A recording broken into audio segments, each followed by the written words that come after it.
buckle up, because it's going to be a long ride. It's going to be a wild ride. Nobody cares, but we're going to tell you anyways. This is Popcorn Chats.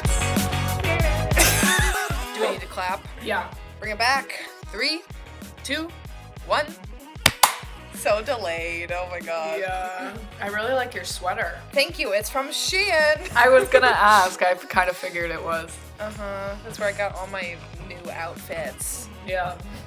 What's up, everyone? Welcome back to Popcorn Chats. I'm Katie. I'm McKay. And we're back with our Euphoria coverage. We are down to the last 2 episodes of season 2. We're coming off of season 2, episode 7, Lexi's play. We're going to break it down. We're going to talk all about it. Twitter, TikTok, social media has been a buzz about this episode. People can't stop talking about it. Obviously, this season has all of us by the balls, and we're all very invested. So yeah, I can't wait to talk about it. This has been my favorite episode of the season so far. I would just like to start by saying that. Yeah, my girlfriend, Corinne, was very surprised by that statement too, but it was. And the first time I watched it, I was like, it was the weekend, you know, and I was a little like, turnt begurnt, but I really enjoyed the episode, and I haven't necessarily been enjoying them that much this season. So then I rewatched it last night, and I still really loved it, so...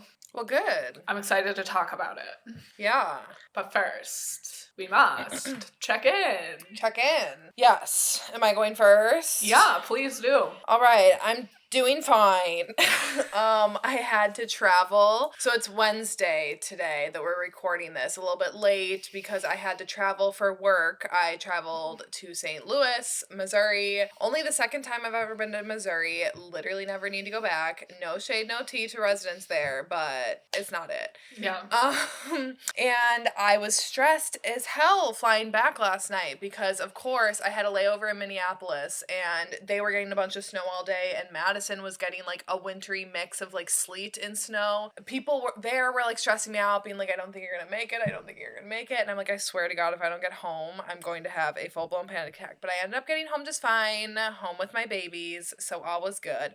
However, so yesterday I'm sitting in the back of the room of the meeting and I check my phone and I check my like personal email and I see an email from my landlord and I was like, that's weird. And so I open it up and the title is just music in the subject line. And then it's, hey Michaela, I was out of the office last week, but I received a complaint from one of your neighbors about loud music and bass music in the middle of the day that's very loud over there. It was very nice. Like my landlord was very nice about it. It wasn't like rude at all. It was just like, I appreciate your help. Like if you can just keep in mind volume and appreciate your help, whatever. And so I saw that and immediately I'm like, I'm so fucking confused because I never have music playing in my apartment. Like Right. I always have the TV going, but even that I never have like at a very loud volume. And especially during the middle of the day. Like during the day, half the time I either don't have the TV volume past like 5 because I'm working and I more just have it like for very minimal background noise,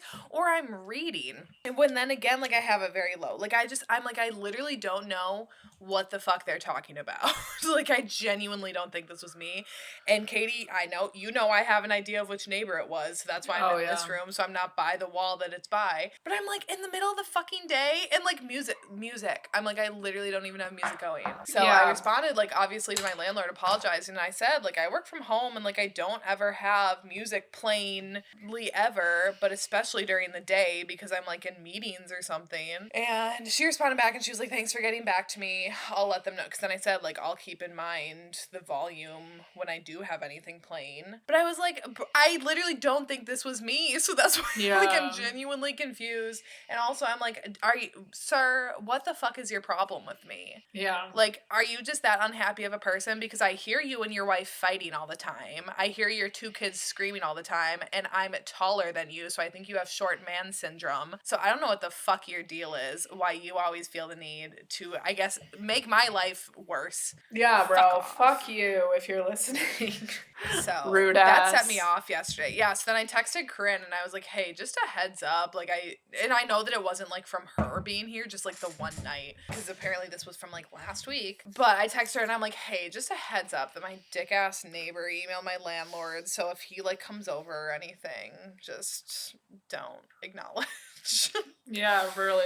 So, anyways, that put me in a bad mood yesterday, but it's fine. I'm just gonna fucking sit here in silence from now on. His fucking bitch-ass kids always watched me as I was, like, Yeah. walking up to your place. They just... Yeah, because I literally don't think they do anything. I don't think they leave that apartment because I hear them all day. Like, they are in there all day long. So I genuinely don't think their kids get out and do anything. Yeah, he probably just hates his fucking life, honestly. I think he does. When they are always yelling. Like, I can hear it. Whenever I go out to the mailbox, they are always yelling. You can hear them out in the hallway. Fucking rude assholes. That's on you. That's why you don't have kids and you aren't with someone just to be with someone. Literally. Anyways, Trash. That's my little rant for my check-in. How are you, Katie? I'm fine. Loving Miss California, not loving the whole unemployment situation. It's just been going on for so fucking long and I'm just so over it. Like applying for jobs, interviewing for jobs. I just want it to end, but I don't know. I was like reading my diary from around this time last year and it just really like made me emotional and feel very grateful because I just felt so far away from where I wanted to be. Like in my personal life, like career life, just like location wise. I was in further northern Wisconsin than like I had started, so it just felt like I was going the wrong way. I don't know. I'm just grateful. I can't believe I'm here in Los Angeles and it like makes me hopeful for this time next year. Like I'll hopefully be looking back on this time in my life where I was here but unemployed. Be like, I had nothing to worry about. It was all fine. So, I mean, I'm a little worried, a little anxious, but I know I'll figure it out. That's really it with me. No crazy stories to report like last time. Your video of the packing peanuts had me dying at the airport when you said that because it's just like, of course that would happen to you.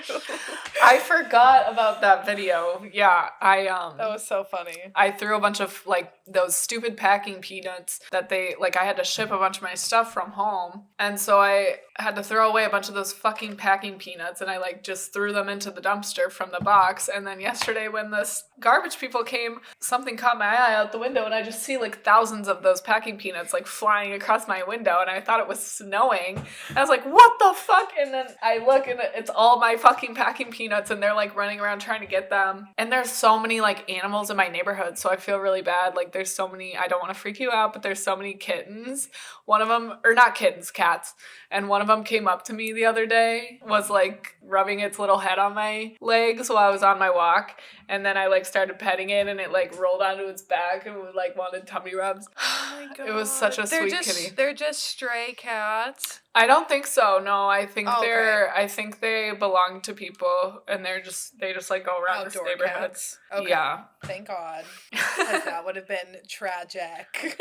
Yeah. I don't think like there's many stray animals in Los Angeles just because people like take them home. But I would be scared to own a cat, like an outdoor cat around here because I feel like bitches would be like, you're mine now. I'm adopting you. But it's like, no, that cat just wants to roam. I don't even like leaving these two in the apartment by themselves. Yeah. Because I have irrational fears. I hope none of the animals like get the packing peanuts and choke. Yeah. Fingers crossed. We're just going to say that they don't. If you're a packaging distributor and packing peanuts, it's 2022. We don't need them anymore. And they're bad for the earth. No, Disney uses Geomni and it's like better than that. It's like the cardboard crinkle paper and like tissue paper and it works really well. And it's like environmentally friendly. Because say what you want about Disney, but they are very environmentally conscious and do a lot with conservation efforts. Since this is like your favorite episode, why don't you lead, I'll follow. As you guys might have heard if you tuned into last week's episode, we were highly anticipating this Lexi episode. We've been highly anticipating a Lexi episode for season 2. Yes. For a long fucking time. We've been waiting for this moment. I am very impressed with Miss MICHAE because she kind of called the whole storyline with her and Cassie's situation. That was a very good read, and I'm glad that we got to see Lexi's kind of version of their upbringing and her view of all the situations that we've been watching this entire time. Very interesting. Maud is serving, period. I think, like, the best child to come out of nepotism. I was gonna talk about that because I wanted to be like, what do you think about that? Because obviously she has two very famous parents, and especially a parent that is very, very involved with HBO. So it's kind of like, how hard did you really work to get this role? But then in this, I was like, oh, you thought she worked too? Could you hear that? Yeah. I was like, this is actually like proving that she deserved this role. The projects that Maud gets is a testament to like her abilities to act, because lots of kids who are offspring of celebrities or like producers or whatever, they're getting work easier than maybe somebody who isn't related to a famous person might be getting, but they also are probably in shit like fucking Kissing Booth, you know? They're not in like the biggest show on television.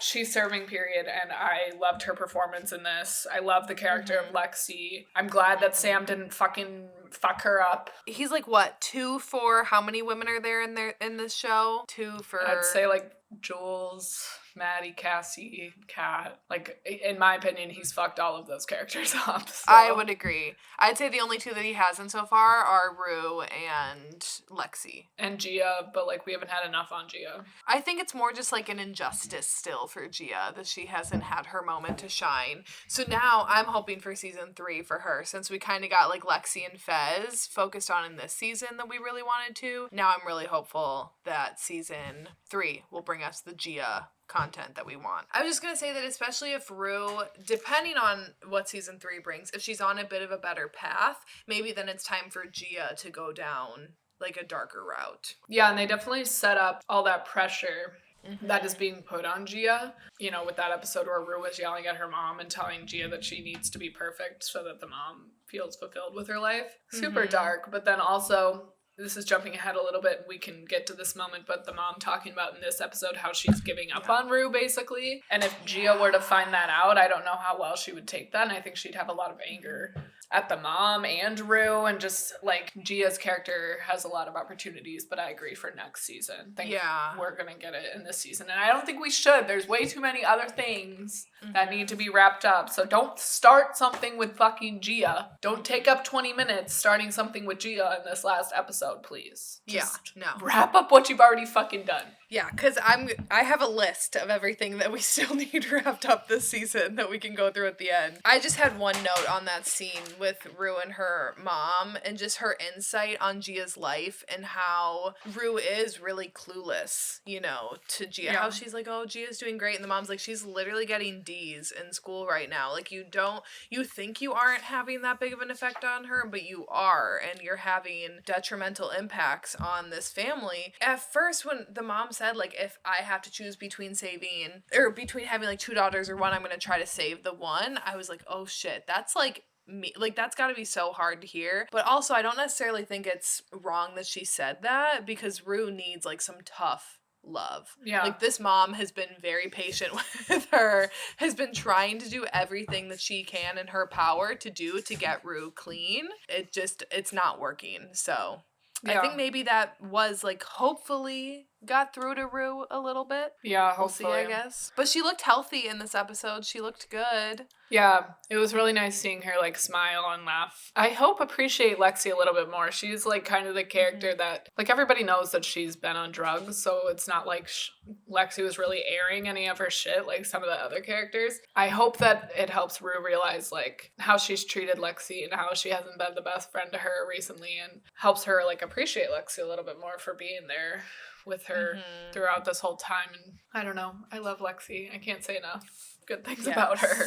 Yes. And you know who else I love in this episode? Well, there's 3 other people that I love in this episode, but one is the stage manager. I don't have any other notes except I just love her. I love her voice. And I think she's a very opposite presence to Lexi, who is like a bit domineering, I guess, as a director. And then the stage manager is just so like calm and serene. I don't know. Yeah. I like that difference. But she's still, like, authoritative and, like, get the fucking letters out already. Like, she says it in such a voice that it's like you don't really realize what she's saying, because, like, the tone sounds nice. Yeah, and I love the moment when she's, like, Jared, you better do a good job with the lighting cue. We will replace you. Like, if you fuck up again, we will replace you. And then Lexi being like, anybody, literally anybody, a blind 3-year-old could do this better than you. 2 very different deliveries. I love it. I love it. I love the overture. I love the theater. Michaela doesn't necessarily like the theater as much as I do, so I loved the whole like setup of this episode and how like everything seemed very theatrical, and the theater music kind of like carried over into the moments where we were being shown reality. However, I think the overture at the beginning is beautiful, but the audacity of having that long ass shot of the fucking flowers when you have so much to wrap up, just rude. I think it's what put me off to this episode from the very beginning was that opening shot. I was like, get on with it. Yeah. Because again, like you said, I don't care about the theater. So I was like, you already did the effect. Let's keep it rolling. I like how Lexi's character always being a watcher has manifested itself into this play that is a retelling of everything we've already seen, but it's helping the characters like confront their actions. And Sam Levinson did say like they're all thinking one thing, acting a different way or saying something else, and Lexi has kind of seen right through all of that and now is showing them, kind of like having them confront themselves and their actions. It establishes the play and her stories as truthful because Lexi is always kind of in the background somehow, and I trust her as a narrator more than Rue, to be honest. Where it gets a little hazy is the information that she's learned from Rue that has made it into the play. This is just a small moment, but we got more parts from Rue's dad's funeral and how Rue was doing drugs, and I really love Lexi's mom doing the dishes for Rue's mom and like supporting her. I love the moms. It was such a tender moment. Yes. And Lexi's mom in this episode shined. Yeah. She did. She is having her fucking moment in these past. Both of the moms have been this season. Yeah. Like, Rue's mom has had so many great moments, but really, Lexi, just out of the park. I loved every time we cut to her in the audience making some sort of comment or cheering. Yes. She was so cute, and I love to see her so supportive of Lexi. I do think, like, she's a genuinely good mom. Like, even though we know that she's an alcoholic, like has struggled with alcohol dependency maybe, like I don't know if she is like a full-blown alcoholic, but we've often seen her drinking, seen her have some struggles with her husband, but I do think that she genuinely like loves her daughters. Me too. And cares for them. Oh, did you see that lead? Yeah.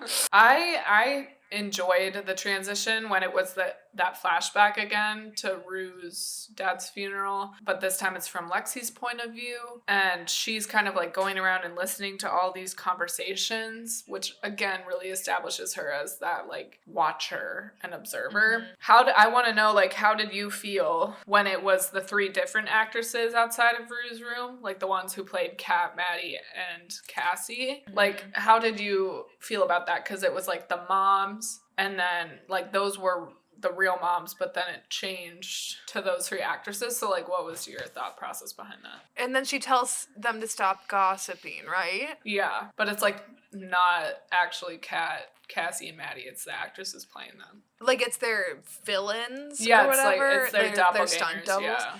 Okay. Honestly, I didn't pick up on that. So I might have been typing something, or I just wasn't paying close enough attention. I thought it was a smoothish transition from, like, reality to then the play. I didn't like the transitions in this episode, actually. Just, like, as a whole. I don't know. The one was good with we see what happens after the Cassie and Nate reveal, which, like, we'll talk about that a little bit. That transition I thought was cool, but overall I didn't like it. I found it a little confusing at times, and I think too just because I don't like theater already, I was just like, I'm not clicking with this style of storytelling right now. And so I think that just kind of put me off of it in general, that then I wasn't finding myself like trying to even enjoy them. It was more just like, can we get on with this a little bit? Which is why I'm kind of nervous for the finale. finale because it sounds like it's going to still be the play format, which it just, I know obviously it worked for you, but it didn't work for me. Yeah, I'm hoping it's not entirely the play format because we pretty much are caught up to real time with everything. And it looks like Maddie and Cassie are going to get into a little tussle. I hope so. I hope Maddie comes out on top. Get her revenge. I don't know how anyone can have seen Maddie's pain. Like, especially... Okay, sorry. That's jumping ahead. No. We haven't even gotten to Fez's conversation yet. Okay. Yeah, we'll get to that, I guess. The Maddie and Cassie stuff. Can we talk about Fez and Lexi's conversation on the phone? Yeah. Because I do agree with Fez with what he thinks about Lexi making a play about all of the people in their lives, especially for everyone in high school for their peers.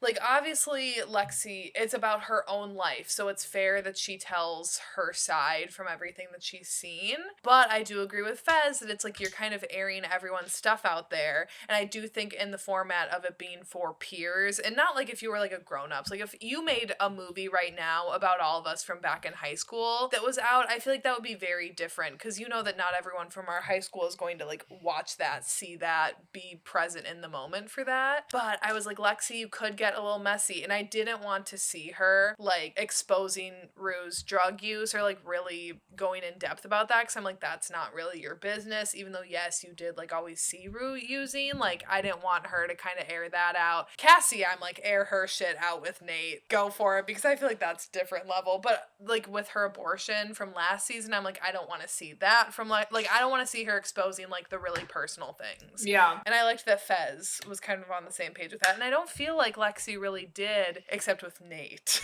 But yeah, I mean, there's really no denying that these characters are the characters like that we know, and like she didn't even try to hide it. She gave them all names with like very similar names. She casted their doppelgangers who just, I guess, happened to be going to the same school. Whatever teacher or administrative staff that signed off on this play, I have questions. And the budget for this play, yeah, and I'd they used like the same cheerleading costumes. They did the same cheerleading routine. But I mean, I love it. It doesn't need to be realistic, like we said. You know, it's a television show, and it's funny, again, to like poke fun at that. The memes on Twitter and everything, hysterical. Iconic. I love the moment when Maddie's like, is this fucking play about us? Like, it's so good. All of their reactions, seeing all of their reactions to things, I get so much joy out of that. It was really, really wonderful. Like, amazing. I don't understand why Ethan has to play every man if she's able to get this huge football team, dance team to do this dance. Why does Ethan have to play every man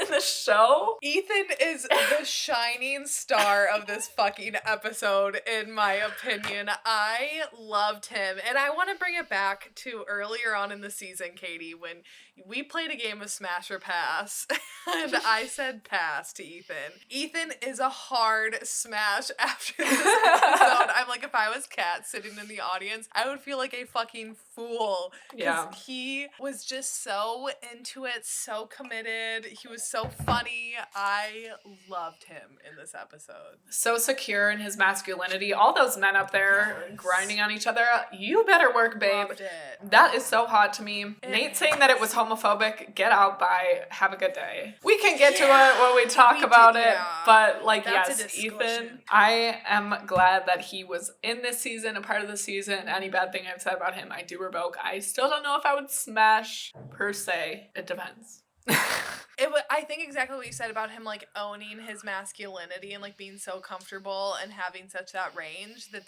is, like, extremely attractive to me, that I don't even care that he's a short king. Would smash. Mm-hmm. That no one can pull off the Maddie look, honestly, except for Maddie. So Cassie walking in. Sydney Sweeney is fucking gorgeous. This is nothing against her whatsoever. She is literally one of like the prettiest people I feel like there is. She does not look good with that style that Maddie has. Like, Maddie just owns that style. So to see her walking in with Nate with the straight hair, middle part, sharp eyeliner, or like sharp winged eyeshadow, colorful jewels, it's just not her. I mean, it's very clear, like, it's not supposed to be her. You know, she's trying to be what Nate wants her to be, so she's trying to emulate Maddie. Mm-hmm. But I hate everything that is going on with Cassie right now. It's just, I fucking hate it all. This was beyond cringy. Cassie's parts in this, beyond cringy. She needs like that Edna pep talk that she gives to Elastigirl. Oh, Just yourself like, to get get that. Yeah. She honestly. really does. She needs a good smack. An exorcism, as her mother would say. Yes. And as for the big smack, I hope that Maddie gives one to her next week. Honestly, I would love to see Maddie get her fucking, like, I'd love to just see her get some sense of satisfaction out of the whole situation, because so much of that was taken from her, with Nate playing Russian roulette with her. And her just saying, like, he put me through hell and now he's with my fucking best friend. Like, when will it end? That shit broke my heart. That broke my heart. No. Okay, so this was my note. That if anyone who watches Maddie's pain and still defends Cassie, you're done. You're done in my book. Because while I get that it makes sense for Cassie's character, okay, I get that she just is always seeking male validation, so I'm not saying that it doesn't make sense for her character, but I cannot defend her fucking behavior. I am 100% with Maddie on everything this season. I feel like Maddie has honestly been like a very calm, rational presence amidst this whole situation, amidst everything, honestly. Yeah. And Maddie was so right when she said that she's a good friend, because Maddie would have never done that with McKay. Never would have crossed that line. I just hate seeing this like friendship, this like soulmate friendship just completely shatter this season.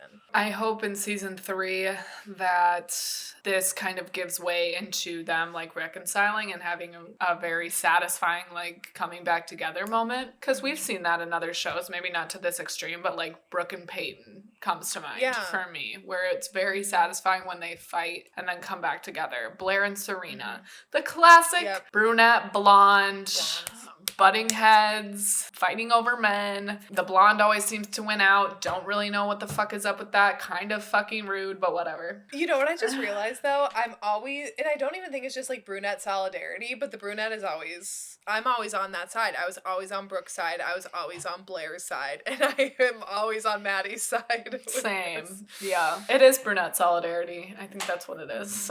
And also just the fact that they're right. Yeah, they are superior. They are better. They are superior. I don't know where I was going with that, but I do love Faye helping Fez get ready. That was cute.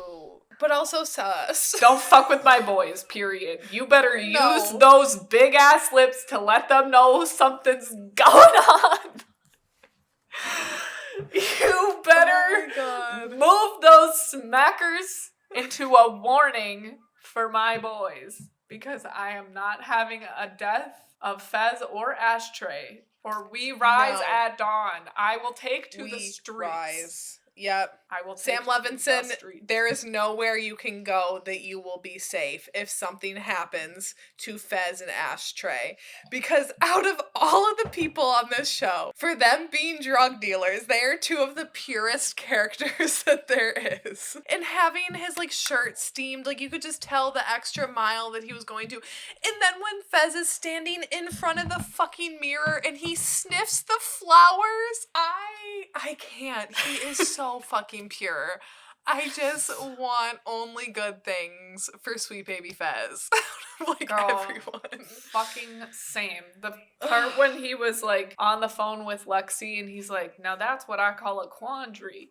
Like, and then when he said to Faye, do you think other people would think that I look handsome? Shut the fuck up. And Faye is just being so sweet and supportive. She's gotta say something. Come on, you crusty ass dude sitting out there. He's done nothing for you. No, these boys are your family now, Faye. Come on. One thing I was confused about was in certain instances during the play, they say Lexi Howard. And then in other parts, they say Grace. So, like, she did change her name for some parts, but not others. And I was like, is this just a lapse in Sam Levinson's dumbass? Or, like, what? Because the part when that thing is spinning and it's like, I wish I could have banged Lexi Howard or something. Yeah. But then she changes her name at other times, so I was just like, and then that's really undeniable that it's like about your sister if you're gonna like there's no way. Yeah, I don't think I picked up on that, but again, I think I was already kind of confused and thrown off by the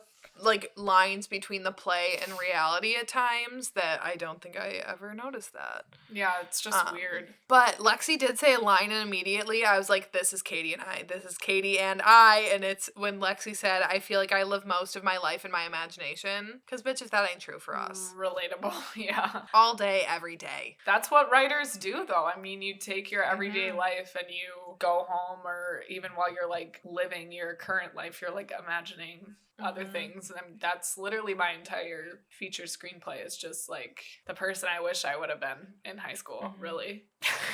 It's just, like, it's entertainment, and then it's also, like, unescapable once you get something in your head. You know how people are like, oh, characters just, like, pop into your head, or, like, they just start speaking. And that's, like, so fucking true, and then once they do, they don't shut up.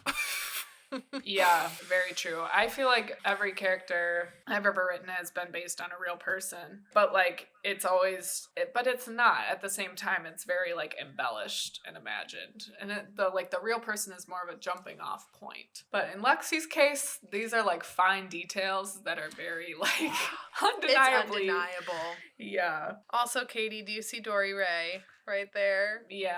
Hi, bunny. You're so cute. Auntie Katie can see you. I love the Bob Ross moment. That was great. So cute. Yeah, that was great. I liked seeing more of like the background friendship of Rue and Lexi in this. I did really appreciate that because while we were told that they were friends, we didn't really ever get to see them being friends growing up. And even like in present time, because Rue has been so wrapped up in Jules, Lexi has kind of just always been like cast aside, off to the side kind of deal that I liked that we got to finally see some of their friendship moments from over the years. It was cute. Agreed. And I just loved the cuts to Rue during those moments and seeing her smile. How would you feel as Jules just not being in this play at all? I did think about that. I was like, they're straight up like, Jules does not exist. Right. I think Jules should probably be happy she's not included because I don't think her storylines would probably be good. And I don't know. I feel like Jules and Lexi have never really been friends. And I don't think Jules has really had an impact on Lexi's life. So I don't really think it matters that Jules wasn't like included in it. Cause like Maddie, even though her and Lexi aren't like best friends, we did see moments where she was almost like an older sister to her as well, and I thought that was really cute. And same with Kat. Like Kat has been more friends with Lexi, I feel like, than Jules has. How do you feel about Jules not being included? She hasn't had much of an impact on Lexi besides like taking up more of Rue's time, and I would have liked to maybe hear how Lexi feels about that. Like Lexi's line saying, drugs became a greater comfort to her than I ever could be. And then how seeing Jules maybe like affected that. You know, is she happy that Rue has found somebody that makes her want to be sober? But yeah, I don't think it's that big of a deal. I do think it was intentional to leave her out, and maybe we'll get more on that. Maybe not. I think it's just kind of like a slap in the face to Jules, but also, I mean, I'd be glad that I wasn't in it either when everybody's shit is getting aired out. I know. I was confused with, I don't actually even think I didn't even have a note on this, but this was one of the transitions where I'm like, is this the play or is this real life with Kat's camming? I'm like, is she exposing Kat for being a cam girl to the entire school? Or was that like a flashback of like actual Kat? I don't know. Yeah, I had a note about that too. That was really upsetting. I don't understand the need for that. If it was part of the play, why did we not get a cut to Kat's reaction then? And then like the audience reaction? Because by that point they know that actress is playing Kat. Why do we not get the reaction from other people like looking at her? That just seemed like an oversight. If it was a part of the play, if it wasn't a part of the play, because it is in there then? Right, and it's being intercut with Cassie telling Nate basically that he owns her and he can do whatever he wants to her and tell her what to eat and wear. So, like, why is it being intercut with that? Because that's also not part of the play. No. But is it part of the play? Because we get that shot where, like, pulls out and they're, like, laying on Nate's bed. And it's like we see the audience. So I think it's like, I don't know if we're always supposed to know what parts are the play and what parts are reality necessarily. But the Cat thing being in after we haven't gotten any like more information about that storyline from season 1. Kat has been completely removed from this season, it seems like, and to then just reference that past storyline again, you're really doing yourself a disservice, because if you're trying to like move on from that and like pretend like it never happened, then why are you showing that? But if you're gonna show it, you need to fucking address it some way or another. I feel like Barbie is not going to be in season 3, and I'm going to be fucking pissed. But also, like, if it's part of the play, Ethan's in the play, so that he would have known that Kat has been camming. It's just, like, all this shit. It's like... The Kat's whole deal this whole season has been completely botched. 1,000%.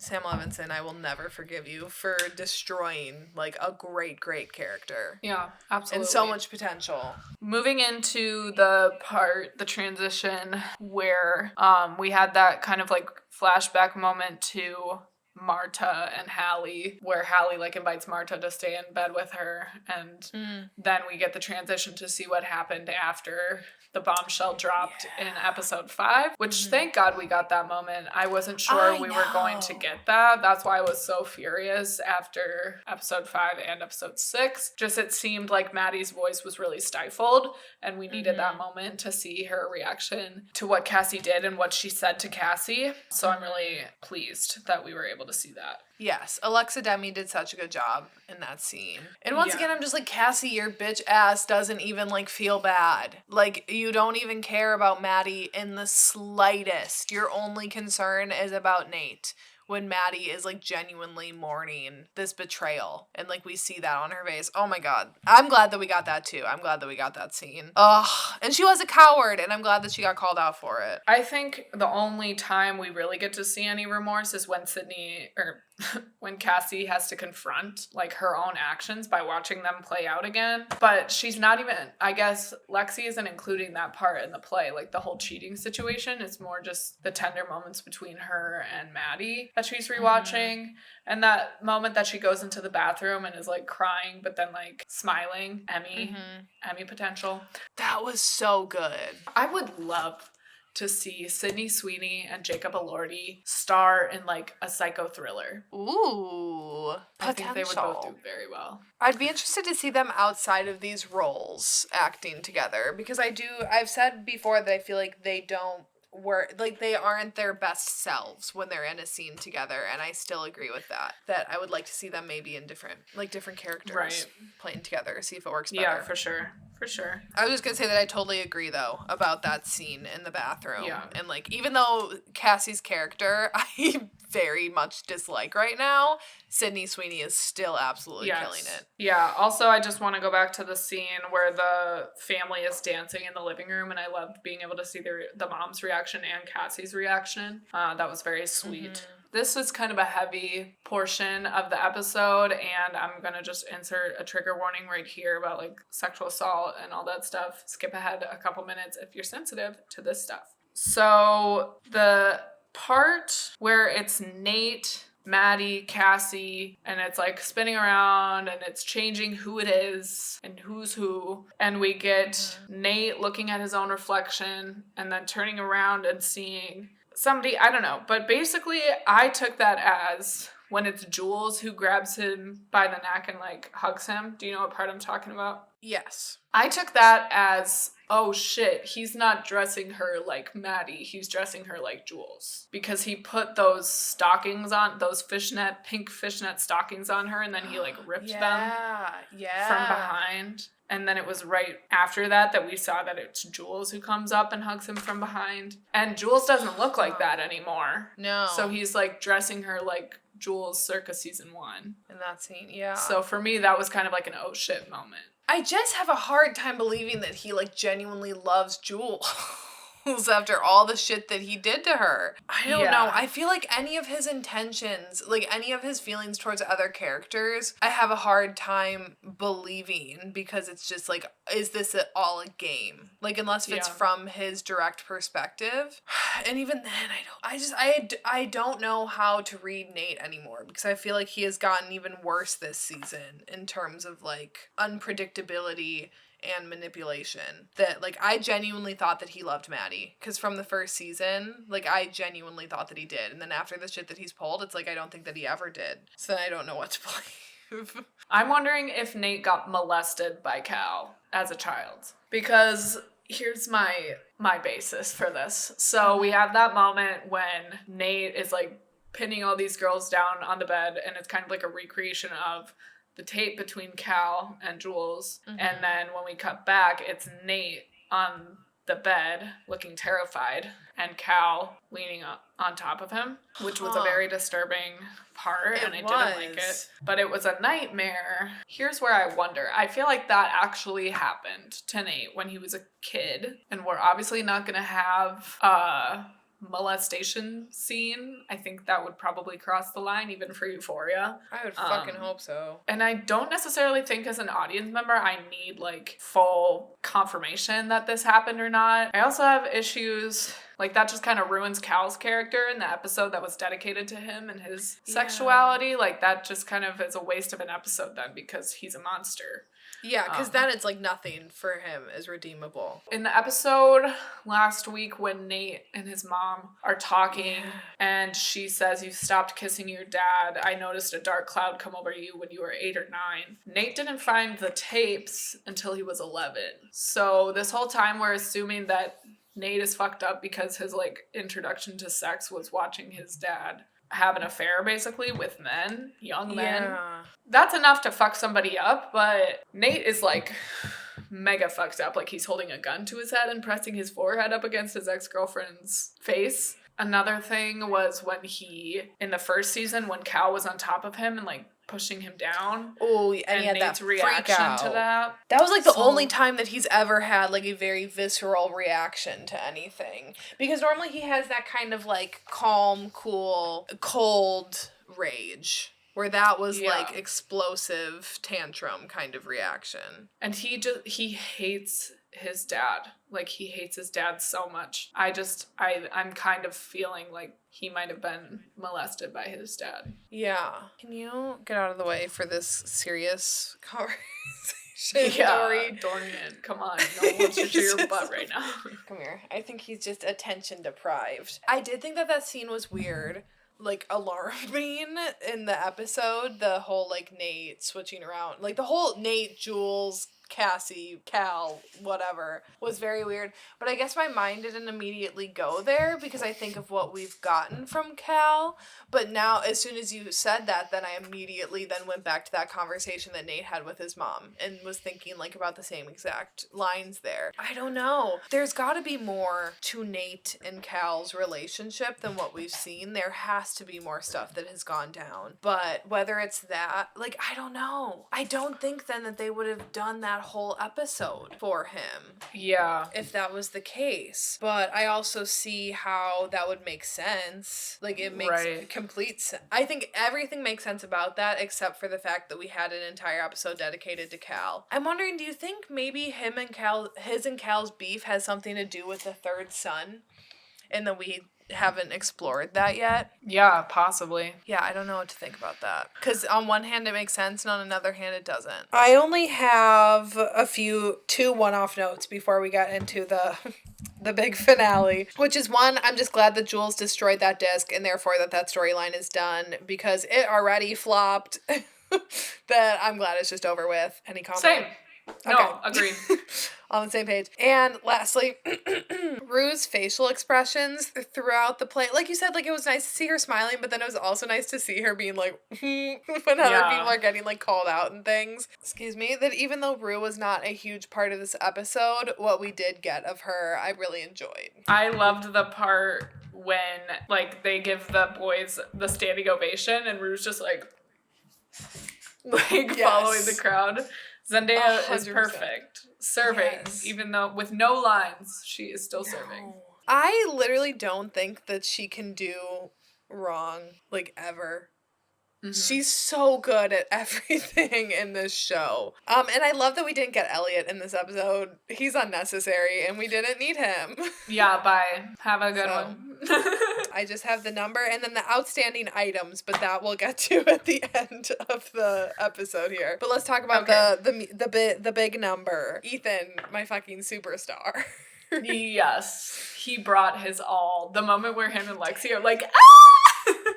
It was so good.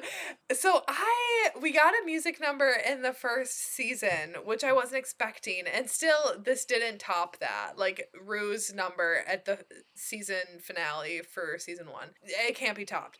But this was a musical number, but in like the best way that we needed in this season.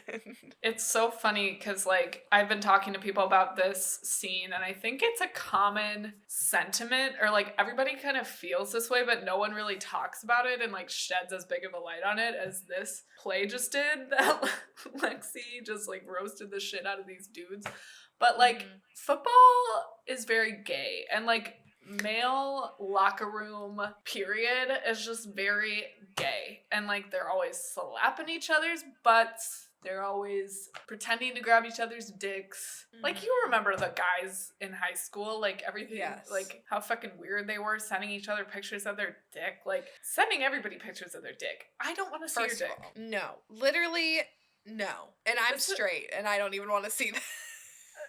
Yeah, this is a huge deviation, but I watched a couple episodes of that Pamela Anderson and Tommy. I heard that his dick talks. Yes, there is so much dick, and it's like, I think we kind of backed ourselves into a corner with, I think we girl bossed too close to the sun, because we're all like, why do women's bodies get shown so much and men don't? Like, men's dicks are never on camera. But there's a reason. No one wants to see your dick. They're disgusting. No.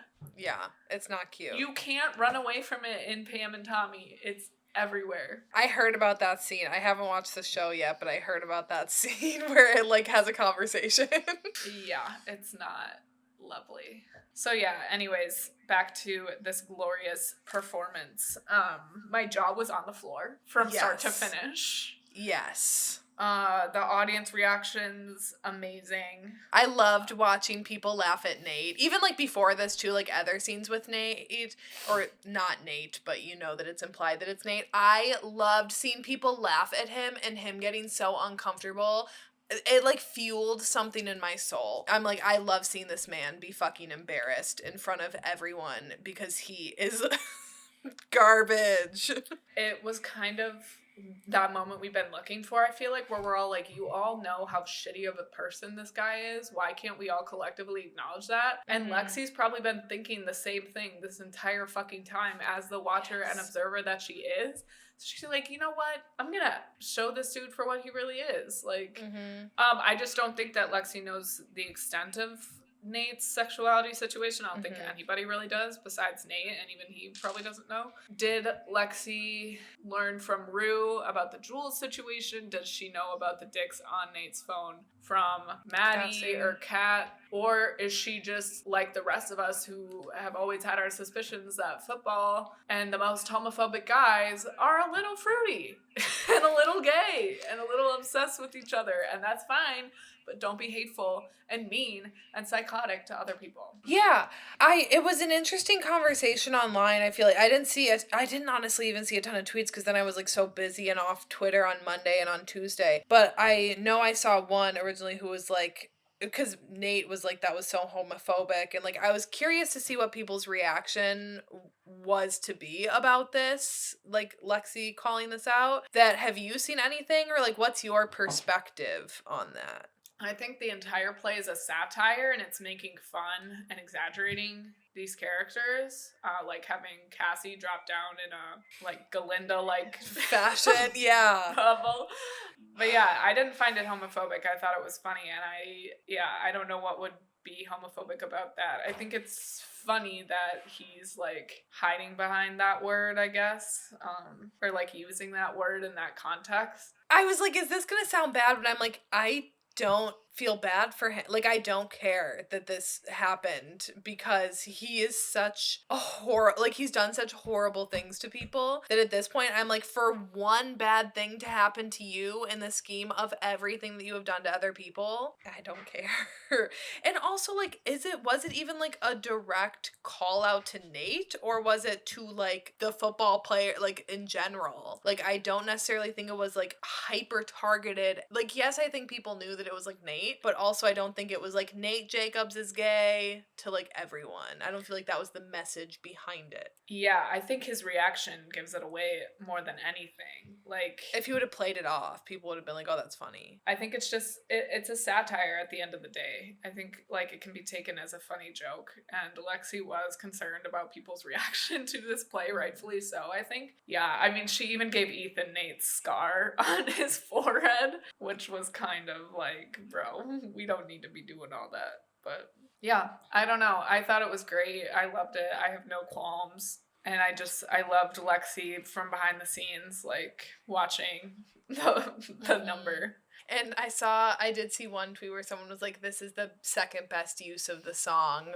And then, like, compared it to the Shrek use of it. I'm like, that's so accurate, though. I loved it. I thought it was a wow moment. You know, we talk about those moments in Euphoria, like, Rue's freak out, and Rue banging on Fez's door in the first season, the musical number in the first. Now my mom is calling me! Oh my god. People, we're almost done. Just chill for a sec. There are those wow moments, and this was like a wow moment. Yeah. You know? So next week is the finale. We have a lot of outstanding items. The suitcase.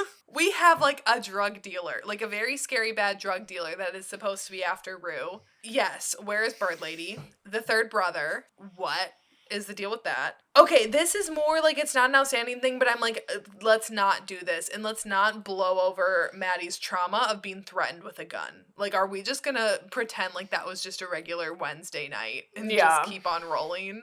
Yeah. No, we need something to come of that. McKay, where is he? Does he not know about Maddie and Cassie? Or about, once again, that would have been so much better. Does he not know about Cassie and Nate? Like, did Maddie not call him and be like, hey, do you know about that? Like, where the fuck is McKay? Lastly, if you think of anything else, please chime in after this. And lastly is Kat's camming. Kitty Cat are, once again, I don't think we're ever getting resolution for that, because I think Sam Levinson just has a fucking vendetta against Barbie Ferreira, which, Team Barbie all the way. Yeah, I think... Anything that I missed? Not really. Those are the main things. I want to see a smackdown with Cassie. I don't necessarily need any conclusion about Rue and Jules this season. I think it's fine if because they did address it, you know, that they haven't spoken since the bullshit intervention, as Rue put it. I don't care to know if her and Elliot are still fucking or anything of that nature. Really hope they don't spend any time on that whatsoever. In the finale, I want to ensure that Fez and Ashtray are okay. I want to see what people have to say to Lexi after this show is over. Mm-hmm. SmackDown, where'd Nate go? You know, what's he doing? Where's Cal? Mm-hmm. Is he gone for good? What's he doing? I'm interested to see the fallout of the play, and if Cassie takes her and Nate's fighting, that anger, out on Lexi and saying, like, you're the cause of this, and, like, you're the cause of my fight with my boyfriend. And Nate did say he's done, and so I do think that Lexi is going to hear from Cassie about her feelings. Direct your anger in the right direction, please, and thank you. You're tragic. You're fucking sad. It is. You are sad this season. You are honestly sad. Dude, can I just say, though, Corinne and I have been sending each other videos of this back and forth, but there's, like, behind-the-scenes footage of Alexa Demi and Sydney Sweeney doing their cheer routine where they're, like, grinding up on each other. Oh, my God. That moment in the play when they were, like, not kissing, but, like, it almost looked like they were going to. I was like, why are we not exploring them together? Yeah. A lot of stuff is very baity, too, which is, like, stop it. Oh, like with that whole scene? Yeah, and then, like, the Rue and Lexi situation, too, but then for, like, Lexi to just be in love with Fez, which I love. I love that Lexi's with Fez, but I feel like we've been baited a little bit with Rue and Lexi. Yeah, because we've always thought, because from that scene, my takeaway was that, like, Lexi's definitely not gay, and from your takeaway from that scene, you thought that, like, Lexi was, like, bi or something. Yeah, I mean, after the first season, I thought that Lexi was into Rue. It's fine. Not really. I have high hopes. I hope it's a 2-hour-long episode next week. I really don't understand how they're going to try to address everything in 1 hour, especially with Sam Levinson's dumbass tendency to spend time on really dumbass shit. And his decision-making is quite simply horrible. I also heard that he shows up to set without a shot list, which is infuriating, I'm sure, as a crew and cast member. Yeah. So, like, the crew has been coming out and complaining and saying that they have been working, like, 17-hour days sometimes because this man won't come to set with a shot list. Oh, my God. So, like, I'm right here. I can run the show. I volunteer. Call K-Tay, he'll I will salvage this shit for season 3. Like, call me up. It's frustrating because it's like he's obviously done like amazing work, but then why is all of this shit coming out of him being like a bad person? Yeah, it's hard because like with success comes people talking shit about you and trying to find your flaws. So we got to take it with a grain of salt, but also just watching the show go down the shitter like it kind of is, it's like hard not to be like, fuck you, Sam Levinson. Yeah. It does make me think, this is more a conversation for next week, but like, do we wish that there was ever a season 2? Which I think we can conclusively say after next week's episode. Right. Say a prayer, say a manifest for the finale of the season. Will they reel it in? Will it be satisfying? No, we can hope. We can only hope. That's it. Stay safe, stay well, and LYLAS. LYLAS.